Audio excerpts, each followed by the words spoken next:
Hi friends, स्वागत है आप सभी का मेरे यूट्यूब चैनल नर्सिंग इम्पल्स में। आज के इस वीडियो में हम बात करेंगे लेवल ऑफ प्रिवेंशन के बारे में। तो चलिए वीडियो का स्टार्ट करते हैं। तो सबसे पहले इसमें हम देखेंगे कि प्रिवेंशन क्या होता है, प्रिवेंशन का डेफिनेशन क्या होता है। तो चलिए देखते हैं। तो prevention is the activity designed to protect patient और the members of the community from actual or potential health threats and their harmful consequences. तो सिंपली जो प्रिवेंशन है वो एक एक्टिविटी है जिसको डिजाइन करते हैं किसी पेशेंट को या फिर किसी कम्युनिटी के मेंबर को एक्चुअल या फिर पोटेंशियल हेल्थ थ्रेट से बचाने के लिए और उसके हार्मफुल कंसिक्वेंसेस से बचाने के लिए। तो सिंपली हम ये कह सकते हैं कि जो प्रिवेंशन है वो एक एक्टिविटी है जिसको डिजाइन करते हैं किसी पेशेंट को किसी हेल्थ थ्रेट से बचाने के लिए और उस हेल्थ थ्रेट का क्या हार्मफुल कंसिक्वेंसेस है उससे बचाने के लिए। अगला पॉइंट है prevention is the action aimed at eradicate eliminate or minimizing the impact of disease and disability. तो सिंपली प्रिवेंशन वो क्या है, एक एक्शन है जिसका उद्देश्य होता है किसी बीमारी के इम्पैक्ट को और उसके डिसेबिलिटी को इरेडिकेट करना, एलिमिनेट करना या फिर उसको मिनिमाइज करना। तो सिंपली क्या है, प्रिवेंशन एक एक्शन है जिसका उद्देश्य होता है किसी बीमारी को और उसके डिसेबिलिटी को इरेडिकेट करना, एलिमिनेट करना और उसको मिनिमाइज करना। तो आगे हम देखते हैं, आगे है लेवल ऑफ प्रिवेंशन। तो इसमें क्या है, तो किसी बीमारी को हम 4 लेवल पे प्रिवेंट कर सकते हैं। तो पहला है प्रीमोर्डियल प्रिवेंशन, फिर है primary prevention, secondary prevention and last one is tertiary prevention. तो एक एक करके हम अब डिस्कस करते हैं। तो पहला है इसमें प्रीमोर्डियल प्रिवेंशन। तो प्रीमोर्डियल प्रिवेंशन क्या होता है? तो primordial prevention is the prevention of the development of risk factor in country population group in which they have not yet appeared। यानी कि प्रीमोडियल प्रिवेंशन में जनरली उस रिस्क फैक्टर को ही डेवलप नहीं होने देते हैं, उस रिस्क फैक्टर के डेवलपमेंट को रोकते हैं जिसके वजह से आगे चल के कोई बीमारी हो सकता है जो अभी उस पॉपुलेशन के ग्रुप में या फिर उस कंट्री में डेवलप नहीं हुआ है। जैसे हम मान लेते हैं कि ओबेसिटी की वजह से आगे चल के डायबिटीज हो सकता है। तो यहाँ पे ओबेसिटी क्या हुआ, एक रिस्क फैक्टर हुआ, तो ओबेसिटी को ही डेवलप नहीं होने देंगे। यानी कि प्रीमोडियल प्रिवेंशन में जो रिस्क फैक्टर है उसी को प्रिवेंट कर देते हैं जिसके वजह से आगे चल के बीमारी हो सकता है। अब रिस्क फैक्टर जैसे कि ओबेसिटी हो गया, टोबैको यूज हो गया, यूज ऑफ अल्कोहल हो गया, अनहेल्दी डाइट हो गया और फिजिकल इनएक्टिविटी हो गया। तो ये सब क्या है, रिस्क फैक्टर है जिसके वजह से आगे चल के बीमारी हो सकता है। तो प्रीमोडियल प्रिवेंशन में जनरली हम इस रिस्क फैक्टर को ही डेवलप नहीं होने देते हैं, इस रिस्क फैक्टर के डेवलपमेंट को ही हम प्रिवेंट कर देते हैं जो अभी वहाँ पे अपीयर नहीं हुआ है, उस पॉपुलेशन ग्रुप में जो अभी अपीयर नहीं हुआ है। अगला पॉइंट है इस्टेब्लिश और maintain condition to minimize hazard to health. यानी कि यहाँ पे क्या करते हैं, ऐसा कंडीशन इस्टेब्लिश करते हैं, मेंटेन करते हैं जिससे कि स्वास्थ्य को कम खतरा हो, स्वास्थ्य को जो खतरा है उसको कम कर देते हैं। फिर अगला पॉइंट है the main intervention in primordial prevention through individual और मास एजुकेशन। यानी कि जो प्रीमोडियल प्रिवेंशन है इसमें जो मेन इंटरवेंशन है वो क्या है, तो इंडिविजुअल एजुकेशन और मास एजुकेशन। तो सिंपली इसमें लोगों को इंडिविजुअली भी हम एजुकेट कर सकते हैं कि कैसे हम अपने अंदर किसी रिस्क फैक्टर को डेवलप ना होने दें जिससे कि आगे चल के हम बीमार ना पड़े। और मास एजुकेशन में क्या होता है, सिंपली एक पॉपुलेशन के ग्रुप को हेल्थ एजुकेशन दिया जाता है जिसमें लोगों को ये समझाया जाता है कि किस तरीके से हम अपने अंदर किसी बीमारी के रिस्क फैक्टर को डेवलप ना होने दें और हम स्वस्थ रह पाएँ। अब है प्राइमरी प्रिवेंशन। तो प्राइमरी प्रिवेंशन में क्या है, तो it is defined as actions taken prior to the onset of disease which remove the possibility that a disease will even occur, यानी कि इसमें जो है डिजीज को शुरू होने से पहले, यानी कि ऑनसेट ऑफ डिजीज, यानी कि डिजीज के शुरू होने से पहले ही एक्शन लिया जाता है। तो प्राइमरी प्रिवेंशन क्या है?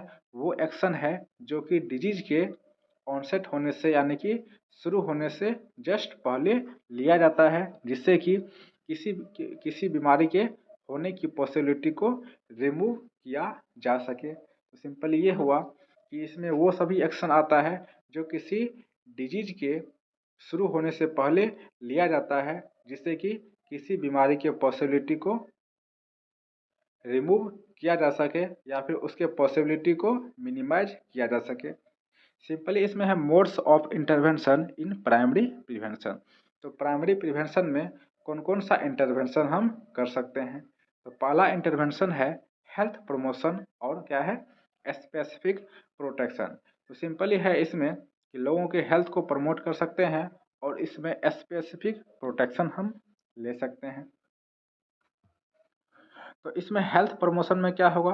तो हेल्थ प्रमोशन जो है एक प्रोसेस है जो पीपल को इनेबल करता है to control over and to improve health, यानी कि बीमारी को कंट्रोल करने के लिए और अपने हेल्थ को इम्प्रूव करने के लिए पीपल्स को इनेबल करता है। तो हेल्थ प्रमोशन में क्या सब आएगा? तो हेल्थ एजुकेशन होगा, यानी कि लोगों को हम हेल्थ एजुकेशन दे करके उसके हेल्थ को प्रमोट कर सकते हैं।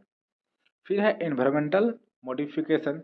जो हमारा एनवायरनमेंट है, जो हमारा पर्यावरण है, उसी को हम मॉडिफाई कर दें ताकि हम बीमार ना पड़े और अपने हेल्थ को प्रमोट कर सके।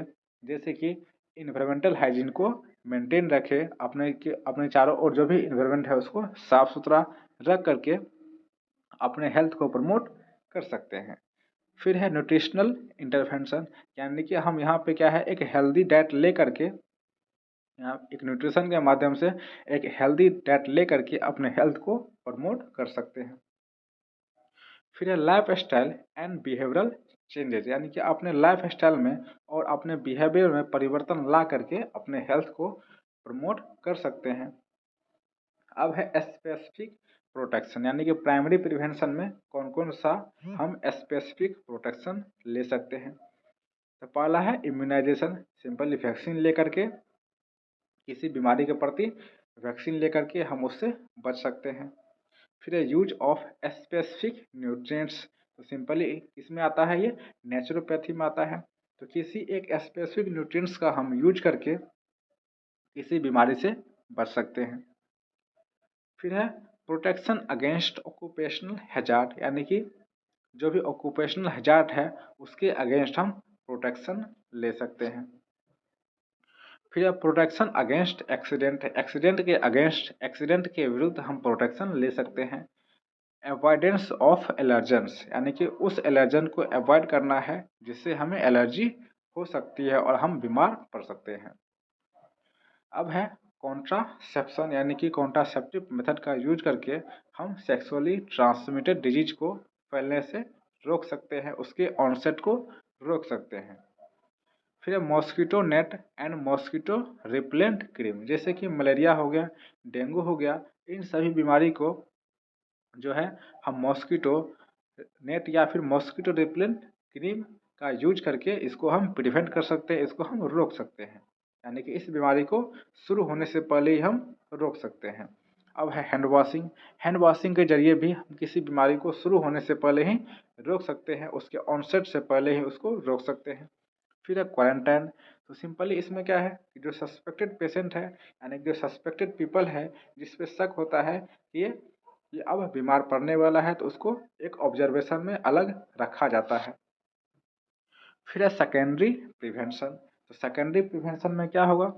तो it can be defined as the action which halts the progress of a disease at its क्या है incipient stage and prevent complication. तो सिंपली जो है ये वो एक्शन है जो किसी बीमारी के प्रोग्रेस को रोक देता है, किसी बीमारी के प्रोग्रेशन को, यानी कि उसकी बीमारी की वृद्धि में उसको रोक देता है, बीमारी को आगे बढ़ने नहीं देता है। एट इट्स इंसिपिएंट स्टेज, यानी कि उसके जो शुरुआती लक्षण है, यानी कि शुरुआती जो स्टेज है उसी स्टेज पे उसको रोक देता है और उस बीमारी का जो कॉम्प्लिकेशंस है यानी कि उस बीमारी की वजह से जो कॉम्प्लिकेशंस हो सकता है उसको भी प्रिवेंट कर सकते हैं। तो सिंपली जो सेकेंडरी प्रिवेंशन है उसमें क्या करते हैं, तो बीमारी को अर्ली स्टेज में ही रोक देते हैं, जिससे कि आगे उसका कोई कॉम्प्लिकेशंस डेवलप ना हो, उसके कॉम्प्लिकेशंस को रोका जा सके। इसमें क्या सब होगा, तो it includes the early diagnosis and treatment, यानी कि किसी बीमारी का अर्ली डायग्नोसिस और ट्रीटमेंट करके हम उसको इनिशियल स्टेज पे ही रोक सकते हैं, उसके प्रोग्रेस को हॉल्ट कर सकते हैं, उसके प्रोग्रेस को रोक सकते हैं।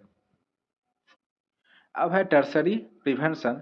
तो टर्सरी प्रिवेंशन में क्या होगा, तो when the disease process has advance beyond it's early stage, यानी कि जब कोई डिजीज का जो प्रोसेस है वो अर्ली स्टेज से आगे बढ़ चुका है, यानी कि वो जो डिजीज है वो एडवांस हो चुका है, वो सीवियर हो चुका है। It is still possible to accomplish prevention by what might be called tertiary prevention, यानी कि अगर कोई बीमारी जो है अर्ली स्टेज से आगे चला गया है, यानी कि वो अब सीवियर हो चुका है, तो उस स्टेज पे भी उसको रोका जा सकता है टर्सरी प्रिवेंशन के द्वारा। तो इसमें अगला पॉइंट क्या है, तो actions taken in later phase of disease progression, यानी कि डिजीज के जो बाद वाले फेज में जो एक्शन लिया जाता है उसी को हम क्या बोलते हैं, टर्सरी प्रिवेंशन। तो टर्सरी प्रिवेंशन वो एक्शन है जो कि डिजीज के लेटर फेज में लेते हैं, डिजीज के बाद में के फेज में लेते हैं। तो इसमें क्या कैसा होता है, तो रिड्यूज इम्पेयरमेंट एंड डिसएबिलिटी। तो सिंपली इसमें इम्पेयरमेंट और डिसएबिलिटी को कम करने के लिए टर्सरी प्रिवेंशन किया जाता है। तो टर्सरी प्रिवेंशन क्यों किया जाता है, तो डिजीज के इम्पेयरमेंट को यानी कि उसके लॉस को और जो है डिसएबिलिटी को कम करने के लिए टर्सरी प्रिवेंशन किया जाता है। अब हम देखते हैं modes of intervention in tertiary prevention.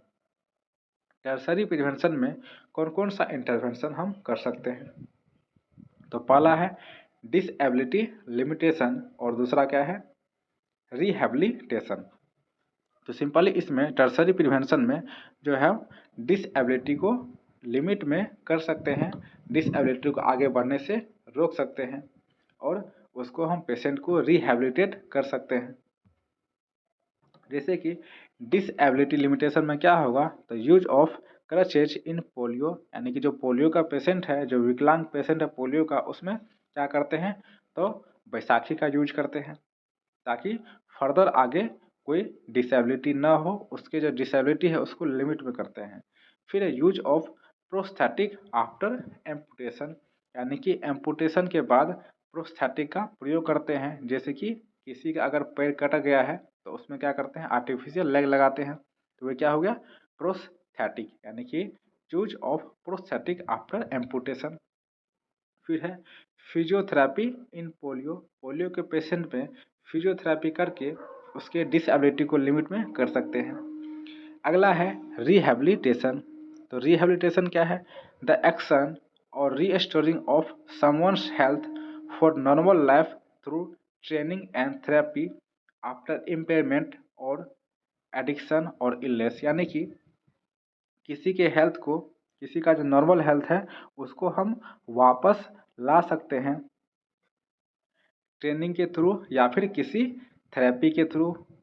जैसे कि मान लेते हैं कोई पेशेंट जो है वो क्या है, अल्कोहल से एडिक्टेड है या फिर कोई इम्पेयरमेंट हो गया है, तो उस पेशेंट को बीमारी से पुनः स्वस्थ करना, यानी कि बीमारी के जो हेल्थ है, उस पेशेंट का जो हेल्थ है उसको दोबारा से नॉर्मल कर देना, यही क्या है, रिहेबिलिटेशन।